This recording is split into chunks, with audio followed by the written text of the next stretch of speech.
famous as product designers, then need to go to design something in a bigger scale, so they go towards architecture. But it happens also the opposite.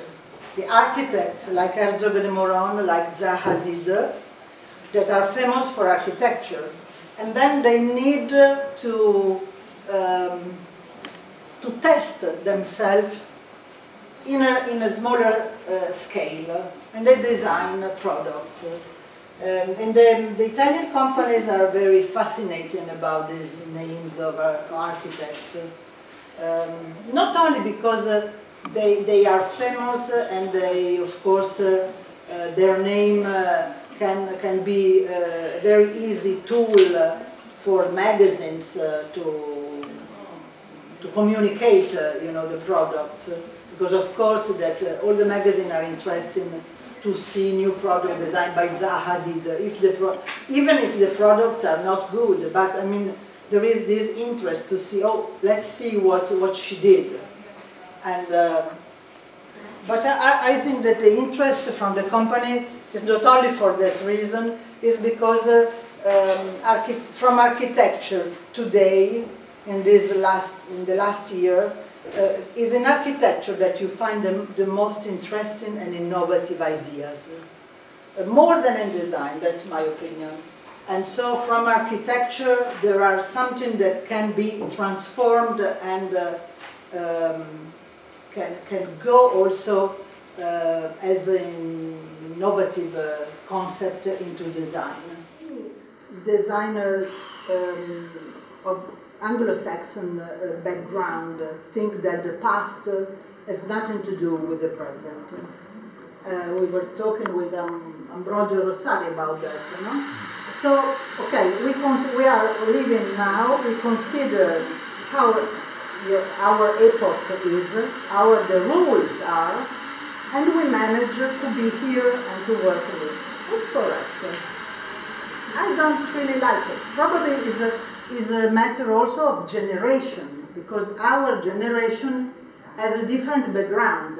We still consider that experience and the history of our past is absolutely necessary to understand the present, the moment we live, the age we live. And that from the past, even if we say, okay, we know the past, we don't care, and then we consider, but we know that. So do you think Italian design in general respects the past more so? I think so. Also the background at school, you studied what happened before. Then you can say, okay, I don't care, I know the history, and then it's a new story, and it's okay.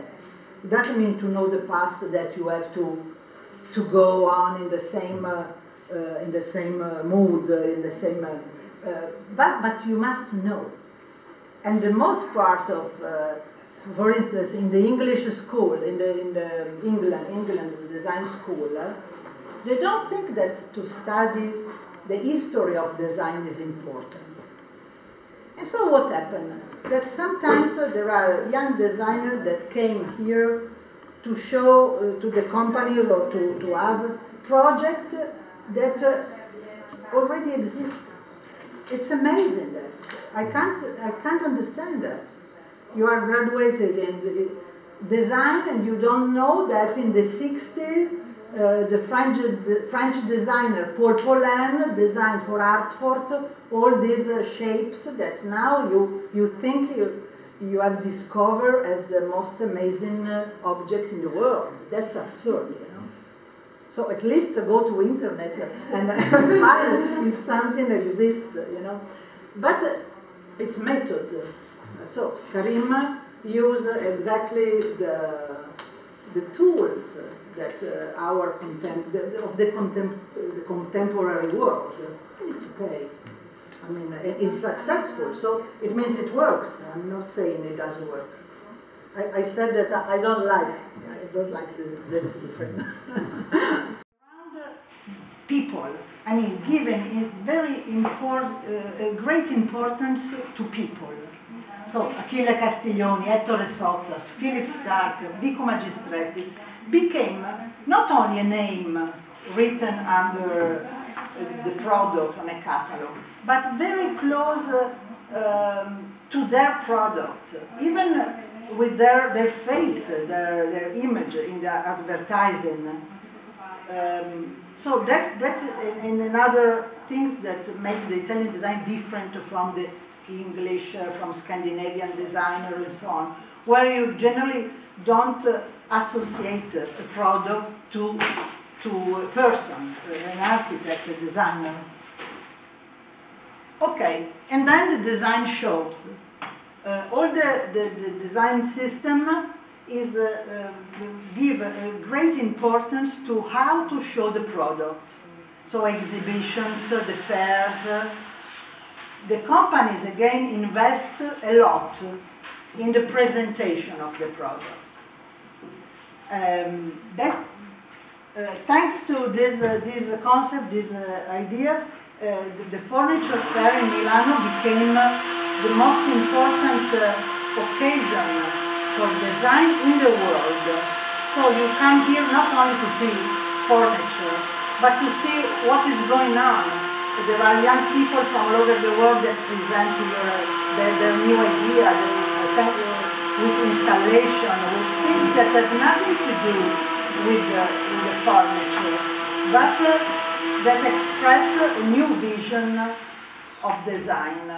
And that's a very good window for a new idea. And then the magazines.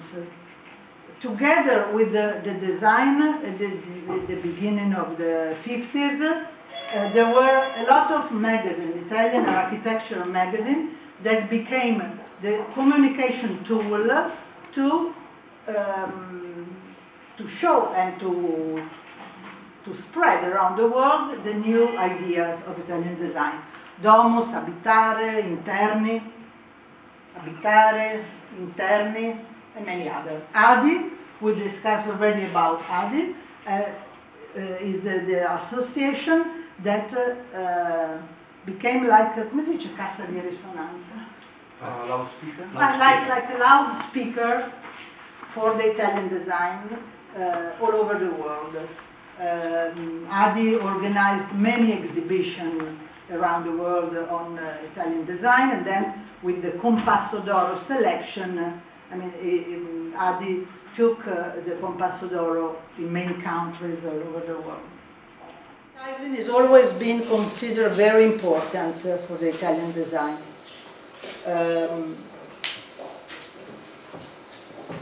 This was a very famous advertisement of the 60s of a very successful product designed by Mario Bellini for B&B, Le Bambole, the dolls, is an English name, and that has been put again into production recently with another advertisement made by Oliviero Toscani, one of the most famous Italian photographers. So companies invest a lot in advertising because they think it's one of the elements very important to make the Italian design successful. These are other installations of 2 years ago by Paola Navone, by Serralunga, and also the design stores. I mean, many companies create a very strong image of their brand, and they open in many cities around the world their stores like Capellini, like Boffi, where you can find the same image, a very strong brand image all over the world. This really helps to make you feel to be in the mood of the brand, to be in the mood of the Italian design. If you go to New York, here is the showroom in New York by Capellini, you find the same mood, not only the same product. And that's very, very important, I think, to give a very strong image to the Italian design and to to become really an icon of reference for many other designers in the world. This is in Australia, you know, different color but the same, exactly the same mode. B&B, the window that are, this was a window that the same month were show in New York, Sydney, Milano, everywhere. This Moroso, another installation for the stores. The same, it was in London, it was in Milano. The Italian design is a very big system where many things are moving together to create always this attention around the products, around not only the product. I mean, what is interesting is that the Italian design is not only focused on creating new products to sell them, but to create innovation. That's the big difference. I mean, it's not only a marketing issue, but it's about innovation, about research. Because, I repeat, we believe that only exploring innovation, always doing research, it's really possible to create something interesting, something new. And also successful, I mean, also to make money from that. It's not only a theoretical attitude, but it goes through research to create innovation first, and then successful product.